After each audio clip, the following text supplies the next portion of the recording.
the 1982 World's Strongest Man contest, Bill Kazmaier was set to become the first man to take the title for a third time, and few were betting against the American.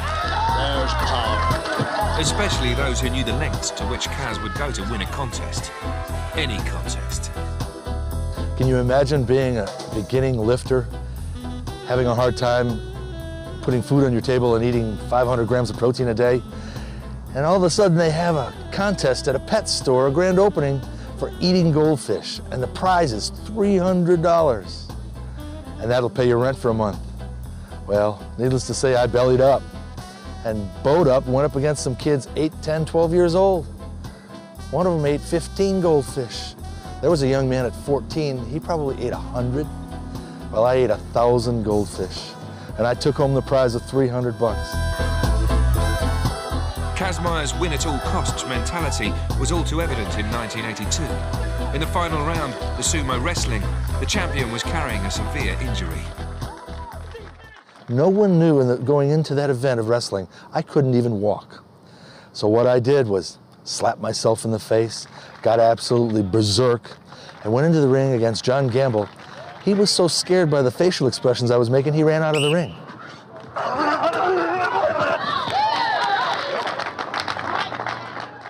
Kazmaier was indisputably the strongest man in the world. The first to win the contest 3 times, he had raised the bar for those who followed. Bill Kazmaier believed that he was the world's strongest man. He ate it, lived it, slept it, dreamed it, breathed it. Bill Kazmaier probably was the strongest, or is one of the strongest guys ever.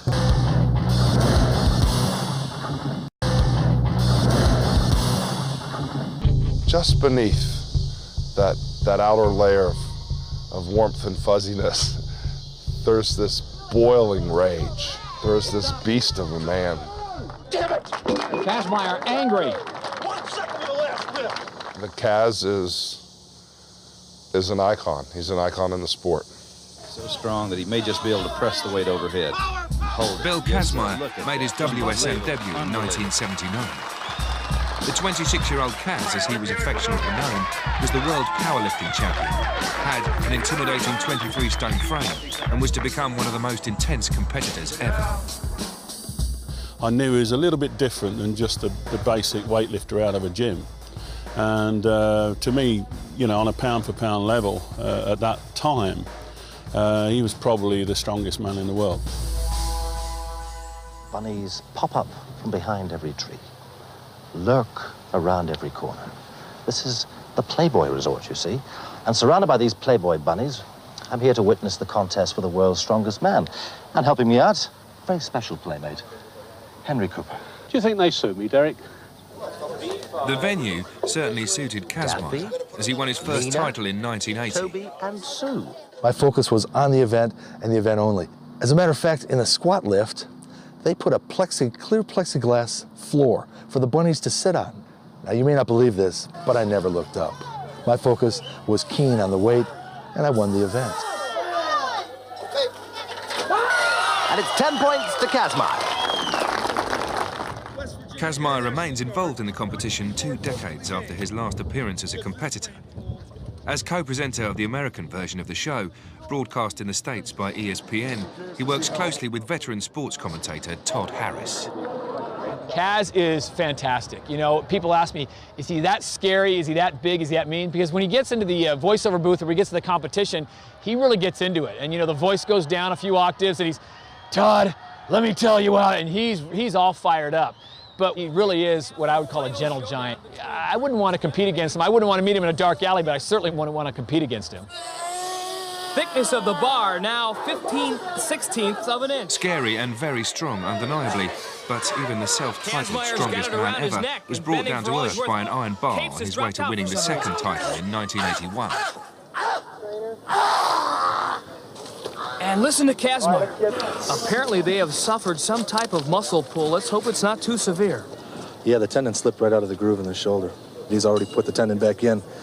And if we can get the deltoid to settle down, it tore a little bit when the tendon popped out. We'll be okay for the squat and the deadlift. Okay.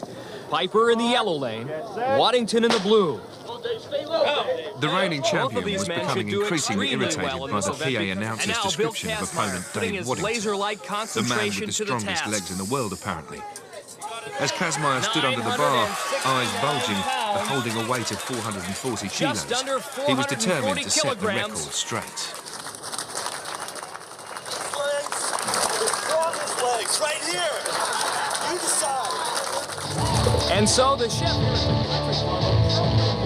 Kazmaier's domination of his opponents was complete as he strolled to his second title. He had equalled Bruce Wilhelm's record, but there was little doubt that the man from Alabama would go on to eclipse his country and fulfill his claim to be the strongest man who ever lived. I'm Mike Anthony saying thanks.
After many years of strongman competition and having the title as the strongest man who ever lived, I feel like I have to look like the strongest man.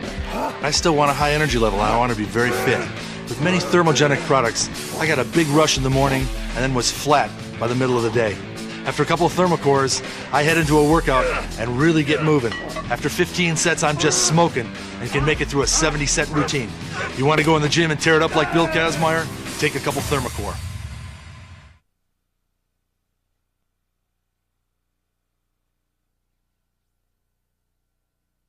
Our next inductee,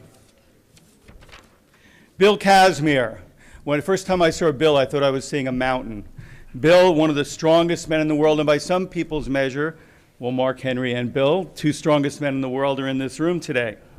During the 1970s and 1980s, he set numerous powerlifting and strongman world records and won numerous world strongman titles.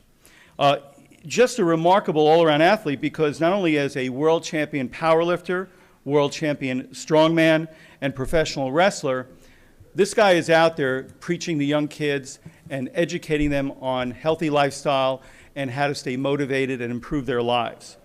In fact, when we met the other day, he said he just finished doing 27 seminars for young people. If we could have it quiet in the back there, otherwise you guys will have to split, okay? Can we have quiet back there? Have respect for the winners here. He's one of the all-time greatest competitors in the strength games.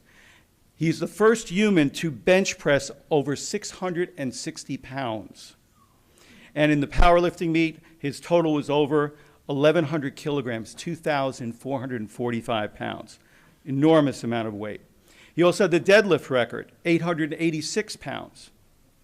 And then he went on to the strongman competitions. In fact, at the museum, at the Stark Center Museum in University of Texas, Austin, is this huge picture of Bill in his kilt throwing another huge item, and me and Mark were there, took a picture in front of it. We both looked a little small next to the picture, but I think it was a little larger than life. In addition, he won the World's Strongest Man Contest and dominated the strongman competitions in 1980, 1981, and 1982. by a very, very large margin. So what we're looking at here is one of the world's strongest men in history.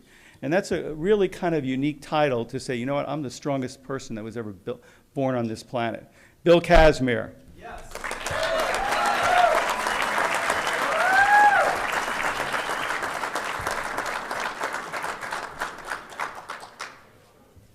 Now, I know, like Mark Henry, no trouble putting this around your neck.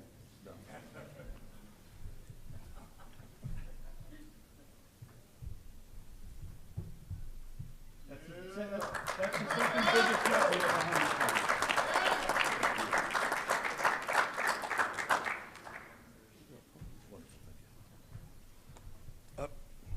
Where are my notes?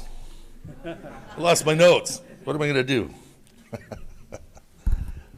Well, what an incredible honor and an afternoon for me.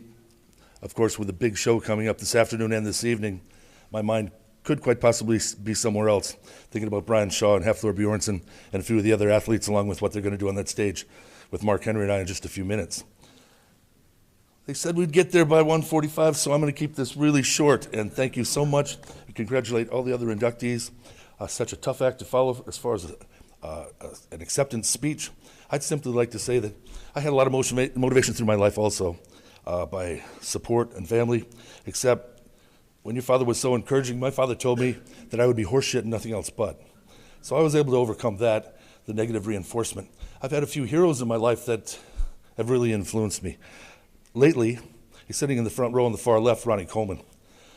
Because I feel like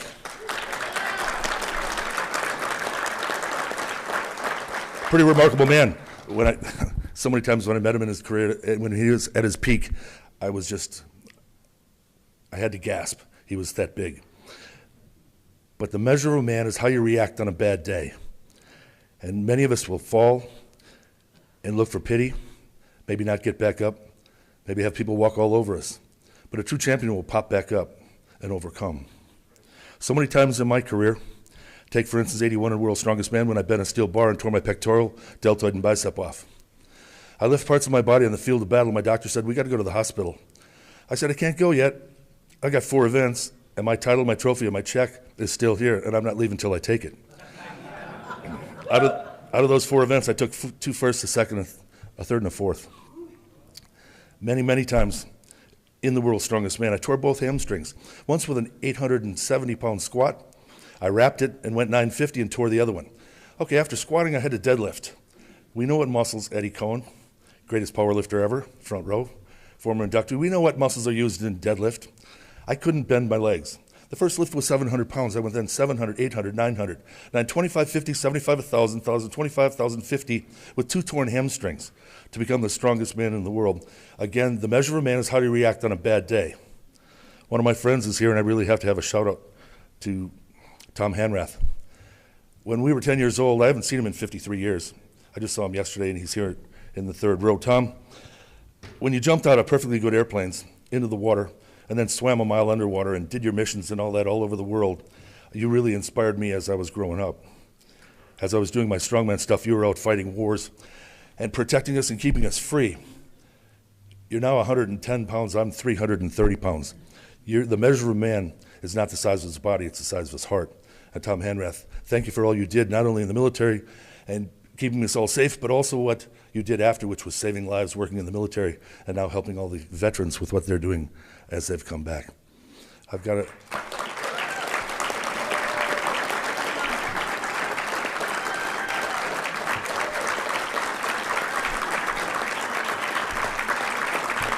Thank you. Thank you. Now, Fairfax told me I had 35 minutes. I believe, was it? 3 to 5. Yeah. Well, then, one other hero before I thank the people in my history that really have helped me a lot.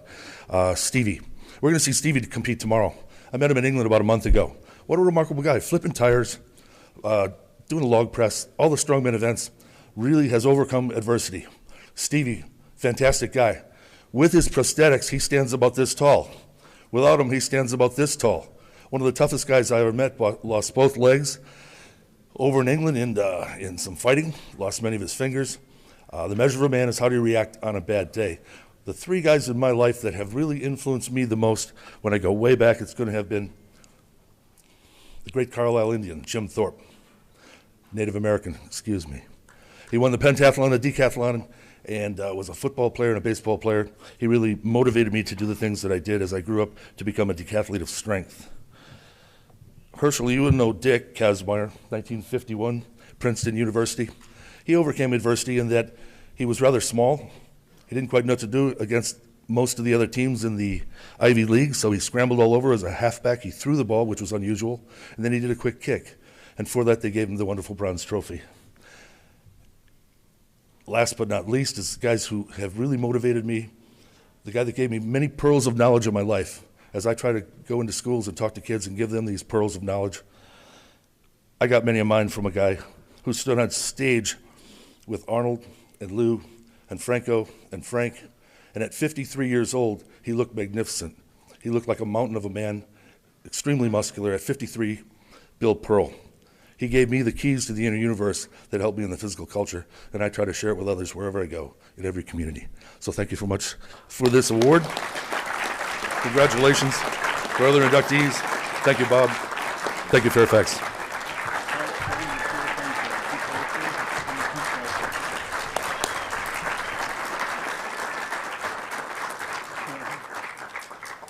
Let's give it up for Governor Schwarzenegger, who's in the house.